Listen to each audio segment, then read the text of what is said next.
Wednesday, March 15th, and I thought I'd go ahead and film a video and show what I'm working on right now just because I have a couple of cool things in the shop. So the first thing is this 2019 Can-Am Maverick X3. I think they call it a Max if it's 4-door. Not sure, but I think, anyways. So the story with this machine is he did all the work, like not himself, but he did all the work through different shops.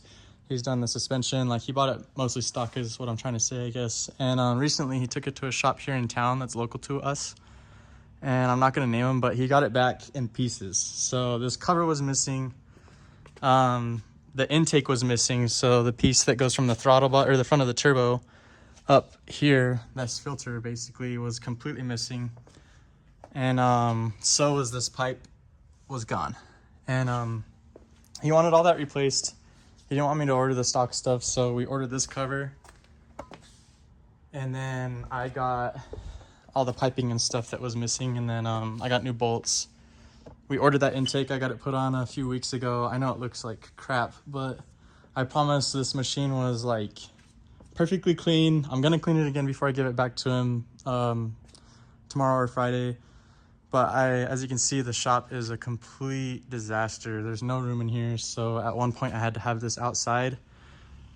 And I don't know if you can hear that door rattling, but it's really windy outside and it just was a dust storm. There's a bunch of pecan trees that surround this entire shop. And if anybody has lived in pecan trees or around pecan tree orchards, they know that whenever they harvest, it's just a complete dust storm. So that's what happened to this thing. I had to leave it outside. Was super bummed that it happened. I'm gonna clean every inch of this thing before I give it back to him. That's a promise. But yeah, I got all the pieces that were missing ordered, getting them put back on. These speakers weren't working whenever he got the machine back. So I tested the speakers. The speakers are fine. I think something happened with the wiring. And I kind of have a hunch that it happened there at the shop because those speakers were connected to the vehicle whenever he dropped it off, and whenever he picked it up, they were in the back seats. So what I think happened was they tried to install this winch. As you can see, they just kind of shoddily welded this plate on. They didn't even paint it. It's already rusting. And then they installed the winch, but they didn't wire it up.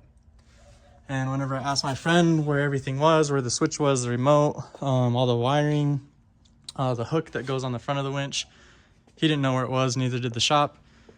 And he was just over it, so he just picked up his machine. And I don't know if I mentioned it, but whenever he went to pick it up, he started it, and immediately the dash was telling him it had no oil. So it was just a nightmare. I feel really bad for him. Luckily, the motor seems fine. I changed the oil. There's nothing wrong with the oil. The magnetic drain plug looked completely normal for a machine like this. I mean, I've seen motorcycles and stuff with more on the magnetic drain plug than this had. I did the spark plugs and oil filter. I was gonna change the belt for him too, but he doesn't want to do that right now, which is fine. I don't think he needs it, but I just recommended it because we're doing all this other stuff. But I just got the spark plugs put back in and the coil packs put back on. I just need to bolt them back up, and then I'm gonna clean all this area, wipe everything down. Other than that, this will be good. I'm not gonna fix the speakers because I tried to trace the wires back and they're spliced like here, they're spliced here, and then they go through the, I guess this back firewall, and then through the, not the transmission tunnel, but what the transmission tunnel would be. And they're spliced a couple more times right here, and then they go back up into the radio. So I don't want to dive into that. I'm not super great with stereo wiring. I'm pretty decent at wiring, but stereo wiring is a little bit different to me. I guess I would just have to figure out what the outputs and inputs and stuff are from speakers and like the radio itself, because I'm not super familiar. It's probably nothing crazy, but it's not something that I'm going to deal with. And I told him that he would probably be better off taking this and having these wires just yanked out and reran than having me try and fix all the splices, and it's just not worth it. Plus, I didn't want to take out the whole, like all the seats and everything, because you can't even get these back seats out without taking the top off. I don't think. I couldn't get them out. I got them up, but anyways, that's the story on that.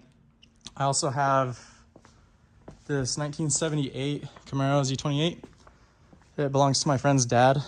and he just got it restored, but whenever he got it back, it was overheating, and then the mechanic that did most of the work died. This was like 2 weeks ago, so rest in peace. That was pretty awful, but the car's with me now, and they just wanted me to fix a couple things, like this hood latch wasn't working. The car was overheating, and then whenever it would overheat, it wouldn't start back up, so the starter was getting, what I'm guessing, is heat soaked. So what I did so far is I just removed the thermostat completely and rebled the system, and then I took it for a drive, and it was getting over 220 within like 10 minutes of being running, not even driving. So I took the thermostat out, rebled the system, took it for a drive. It wouldn't get over 190. Like even like stop and go traffic, like on the university and stuff, it was fine. So what we did was, this motor was restored as far as I know. It could have just had shiny covers put on it, but it looks like it may have been rebuilt. But I think they used most of the, I guess just this one old accessory, the water pump. It looks old. I'm sure it's kind of wearing out. Whenever I would hit the gas, I'd hear kind of like a weird suction sound. I'm not blaming it on cavitation. I'm not saying it is cavitation, but it could be from the water pump just being worn out. So we ordered a new water pump. It's not a high flow one, I don't think. I think it's just a better brand, like a Melling.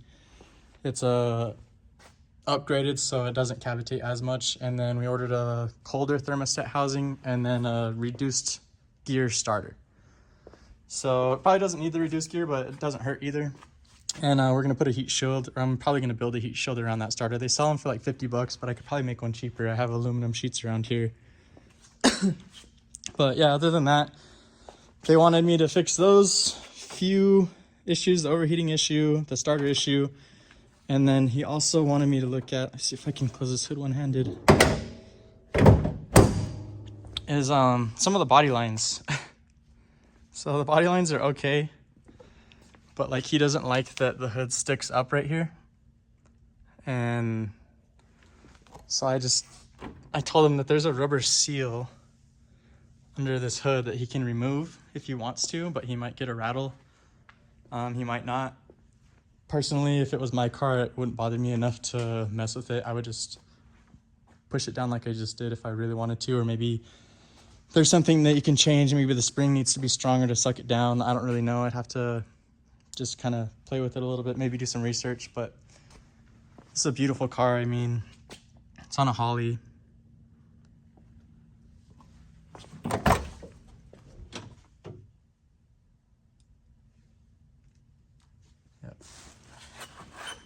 So the parts for this should be here. Today's Wednesday, like I said. It should be here Friday or Saturday. Ordered them last week.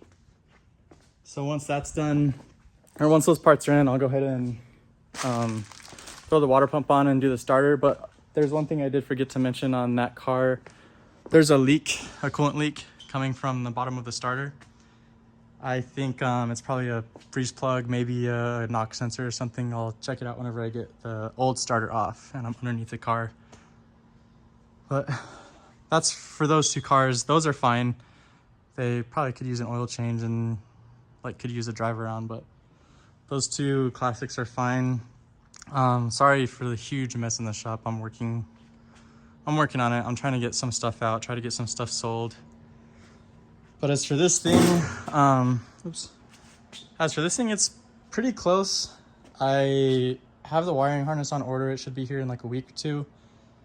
I need to get another water pump because this water pump isn't going to work for two reasons. This water neck, so this throttle body's flipped right now. This should be on this side and it hits. And then also the belt, as it would come down, would hit the thermostat housing too. And I still need to bring this pulley out. So you can kind of see once that pulley's out, that belt's going to go straight down into the water pump. Sorry about the focus. But get those things done. Get the water lines. I don't need to get the water lines done, but to get it running, I need to get the fuel lines done.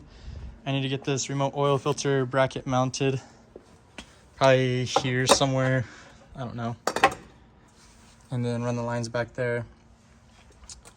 Once I mount this, get the fuel lines done and get the wiring harness in, this will be pretty much ready to start. And then I'll just have to knock out the odds and ends, like getting this pulley lined up, getting the heater core lines on, Oh, I gotta get new spark plugs because those don't fit with the metal sleeves.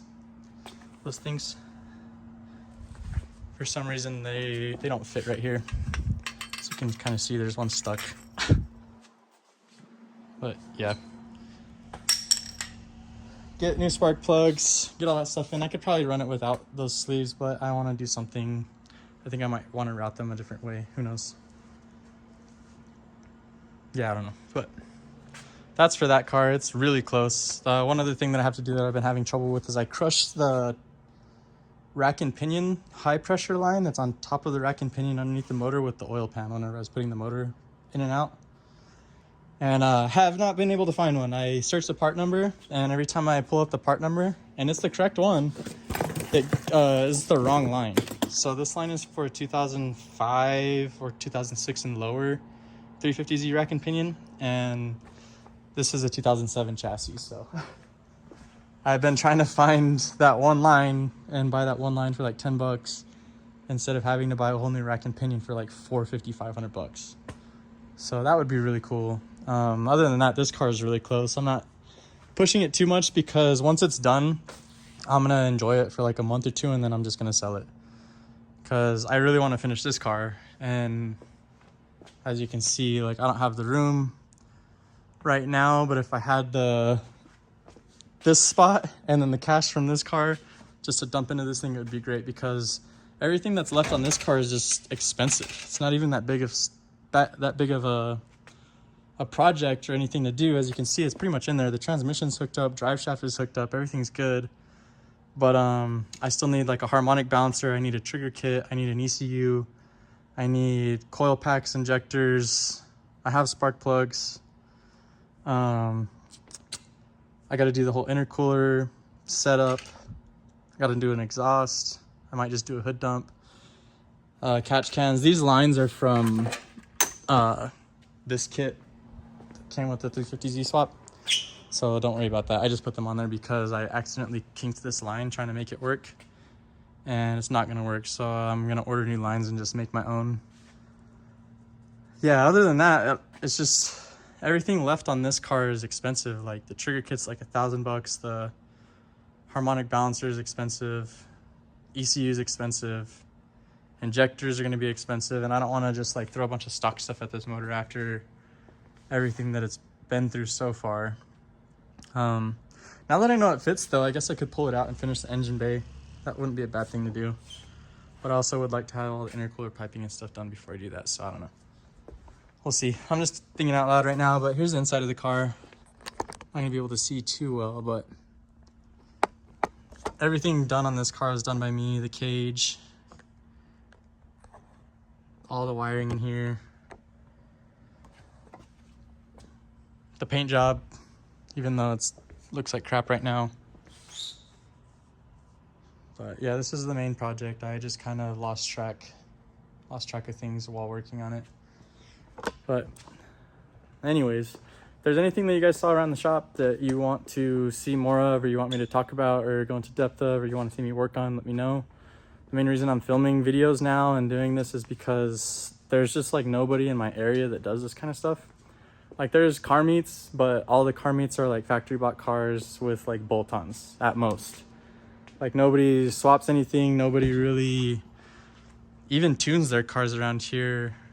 And I'm trying to, like, I don't know, I'm trying to get my own shop started. I'm trying to become that guy here in town that tunes vehicles, that can do engine swaps if needed. So that's kind of the main purpose of this, is documentation. I do want to build community. There's nobody around me, none of my friends really like cars as much as I do, especially none of them work on cars.